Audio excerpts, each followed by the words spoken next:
ఏంట్రాము ఎలా వచ్చావు? కళ్ళు తాగుతావా? చీప్ కళ్ళేటి మందే తాగుతాను. ఇక్కడ మందు దొరకదు, కల్లే. అయితే అదే తాగుతాను. రాజు, నీకు డబ్బుంది, ఆస్తి ఉంది. నువ్వు తలుచుకుంటే లోకంలో ఉన్న ఖరీదైన మందులు తాగలవు. కానీ చీప్ గా ఈత కళ్ళు, మట్టి పాత్రలు ఏంటి ఇదంతా? ఇదే ఆరోగ్యానికి మంచిది. లేదు, నీకు ఇంకేదో ఫ్లాష్ బ్యాక్ ఉంది, నాతో చెప్పకూడదా? చూడరాము, నేను ఒక క్వార్టర్ కూడా కొనుక్కోలేని పేద కుటుంబంలో పుట్టాను.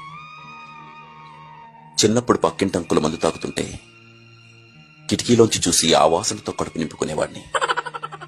20 రూపాయలు జోబులో పెట్టుకుని ప్రతి వైన్ షాప్ ముందు నిలబడేవాడిని. ఎవరూ మందు పోయలేదు.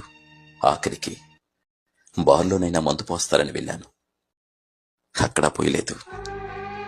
అప్పుడు నన్ను ఆదరించింది ఈ ఈతకల్లే. ఆనాడే తెలుసుకున్నాను, నాలాంటి పేదవాడికి ఇదే శాశ్వతమని.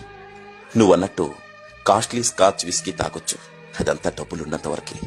కానీ డబ్బులున్నా లేకపోయినా, వైన్ షాపులు బందున్నా, ఆఖరికి కరోనా వచ్చి వైన్ షాపులన్నీ మూసేసినా ఎప్పటికీ దొరుకుతుంది ఈ ఈతకల్లు.